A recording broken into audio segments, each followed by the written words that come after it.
حي على الفلاح.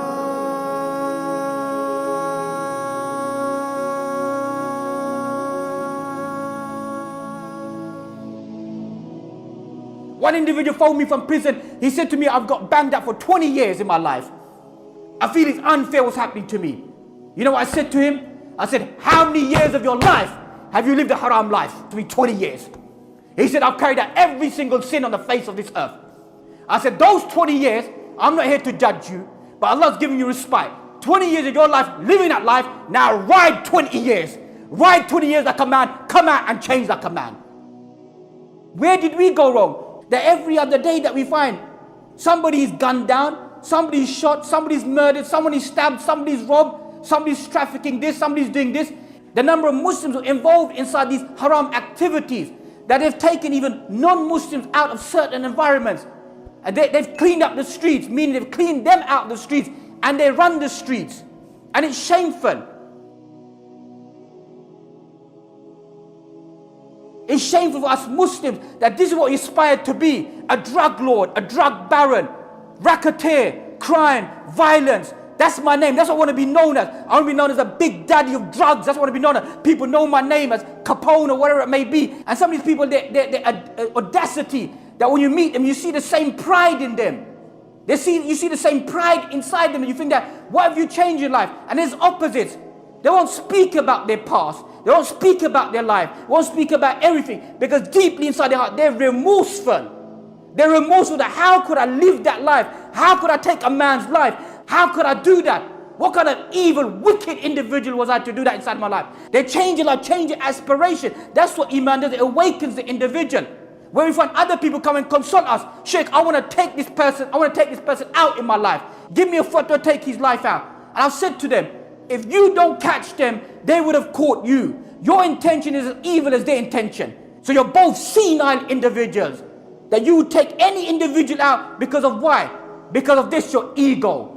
Ego over what? This petty substance that we find, that we fight and we brawl about. We take people's life, turf wars that we find. Look at the state of certain communities. Look at this community. Look at Tower Hamlets. There's certain areas that police have to go in riot gear. Riot gear in certain states, predominantly Muslims, to enter there. Why? Because they fear there's going to be a gun battle that's going to take place. We're not talking about Bronx of New York, or Brooklyn, or New Jersey. We're not talking about those areas. We're talking about our own areas.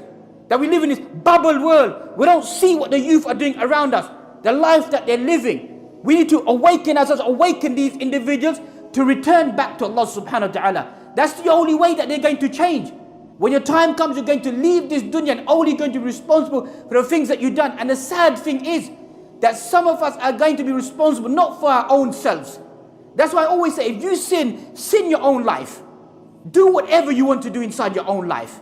And don't take that as a justification, but just a wording. If you sin as a personal identity. Never ever open up the doors of sin for another individual. Because tomorrow, you're going to pick up the sins for every single individual. You open them to take drugs, that individual becomes a drug addict. You are responsible today to the day you die and the day when you're dead as well. You're responsible. If I take drugs today, it's my sin, my vice, my problem, my personal life, as they say. It's my sin. Allah will judge me for that. That's me. I'm not responsible for no other individual inside my life. That's what we need to understand inside our life. That when we open up sins for other people and we lead them towards sins, there's going to be mass amount of scales of sins in our life.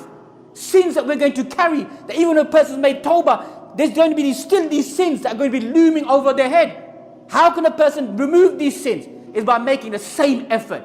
The same effort you made inside your life to become the top dog inside society. Then you need to make that effort to become the best individual in preaching to people.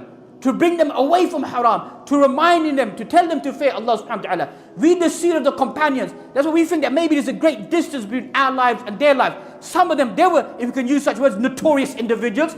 Read about Khalid ibn Walid. Read about Umar ibn Khattab. Read about their lives. They were notorious. No one messed about with these individuals. No one got on the wrong side of Umar ibn Khattab. That's a reality. Read through his seerah. No one inside Jahiliyyah ever messed about with him. No one messed about Khalid ibn Walid inside his life. Khalid ibn Walid was the only individual who was so intelligent, so smart, at the Battle of Uhud that we find he was able to ambush and attack the Prophet ﷺ. He's the only individual who done that. No one ever came so close. Who marked his cheek, broke his canine tooth, hit him on his shoulder, even after wearing 2 shields of armor. The Prophet ﷺ said, I felt that pain for a month. He fell inside a ditch. That's what Khalid ibn Walid was. But when he became a Muslim, look at his remorse. When he was dying on his deathbed, he said that every single time I'd done that, what I'd done inside my life, I went to make up for it. That's why every single battle, who was at the forefront? And the only reason Umar al-Khattab changed him inside battle is that people won't become overconfident. He removed Khalid ibn Walid. He sent him a letter, said, make Khalid ibn Walid step down from being the leader. Khalid ibn Walid didn't stuff the letter inside his pocket and say, look, let me carry on. I'm the leader, ego. I'm the one who fights. I'm the one that victory comes by me. He didn't do that. He just stepped down. As I said, even amongst our Muslims, that's what we have. It's a cause of ego. That I as a Muslim, I'm better than this other individual. Look how many young Muslims, when they start practicing their faith, they look down upon another Muslim. You know, some Muslims, 3-4 months practicing a Muslim, 3 years, 4 years, walk around telling, oh, this Imam's like this person like this, he's like this, he's like that, he's like that. What Islam have you learned? What have you learned inside your life? Know your distinction, know your rank, and stick to that. Don't bother about other people, what takes place inside their life. Rather, this opens up sins for the individual. Islam is vast and open. For Tawbah, the companion used to be known for drinking alcohol. What did the Prophet say? Leave him alone. Perhaps he loves Allah and His Messenger. Who are you to question him? He loves Allah and His Messenger. That's a trial, a temptation that he's going through. That you need to overlook this individual. So our task and our role isn't to be harsh individuals towards individuals in that sense. It's trying to be abstract towards people to help them to feel comfortable. That to make tawbah, to return back to Allah subhanahu wa ta'ala. And those of us, an average individual, always remember of this journey of the concept of maut to Allah subhanahu wa ta'ala. Remind ourselves every single day, a person has what's known as ilmul muhasabah, a concept of accountability, to sit down and to count my deeds, to count my day, count my actions. What did I do today? What did I do that made me come closer to Allah subhanahu wa ta'ala? What derailed me away from Allah subhanahu wa ta'ala is how every single individual should be living their life when they get towards Allah subhanahu wa ta'ala. And thus we find that when you enter inside this grave, ask yourself and ask your individual, this brother, for a thabat, for affirmation of to be firm inside the grave. As Allah mentions inside the Quran, inside Surah Ibrahim, Allah gives ithbat, tathbeet for those individuals who die. We all know that the kalima is la ilaha illallah. But we're not going to be able to utter it if we didn't live the life of la ilaha illallah. Simple hadith that we find. Whoever's final words are la ilaha illallah will enter paradise. And when's the last time you met somebody who said la ilaha illallah and died? It's very rare. It's a rare commodity.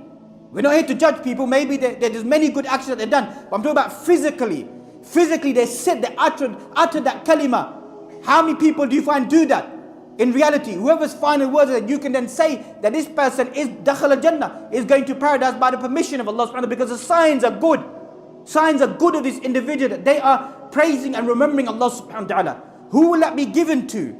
That's going to be given to a heart that is remembering Allah, or that's trying to remember Allah, or trying to come close to Allah subhanahu wa ta'ala. Just like that individual, when he said that leave this land, because it's a bad community, bad friends that you're surrounded by, leave these people. So this individual, he made that journey. Whilst he's making the journey, I'm sure most of you are familiar with this hadith, but just to refresh our iman and our memories, when he makes that journey, he's coming towards the new land, he dies. He dies, so the angels of mercy, they come and they say, we're going to take him to paradise, because he's on his way to paradise. The angels of punishment come and say, no, this individual didn't do anything good. He killed 99 people and he killed another person. He deserves to go to Jahannam. We're going to take him to Jahannam. So an argument takes place between the two groups of angels. So Allah sends another angel disguised as a hakam, as a judge, and then says to these two angels, let us work this out in this manner. Let us work out the distance, measure which, if he's close to the new land, he goes to paradise. If he's close to the old land, he goes to Jahannam. So they begin to measure the land, whether it be 1 arm span in some narrations, or 1 meter, or 1 hand span. That they find that he's closer to the new land. Other narration mentions that Allah stretches him to be closer to the new land. That's what ulama mentioned. What was the inner meaning of this hadith? Is he had this dire intention inside his heart to change. So he will go to paradise. So the angels of mercy take him, because he wanted to change. You want to find the steps to change. And I said that you have to lock off from people. You have to lock off from certain individuals to make that positive change. When you become positive inside your mind and your heart, then you may go back to certain individuals and to remind them about Allah subhanahu wa ta'ala.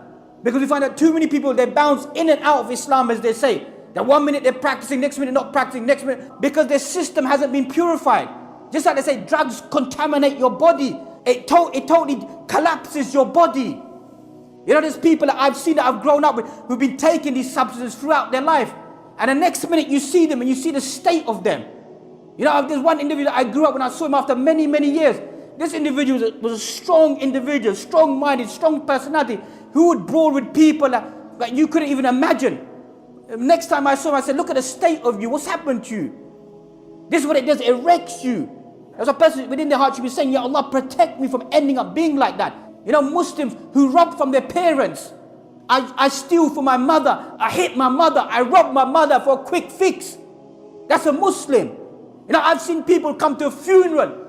Your own dad is dead. You're busy rolling up a spliff with your friends outside. Look at the mentality. If your own father in front of your burying doesn't wake you up, the only thing you live for is that your zoo and your spliff and the boys around you.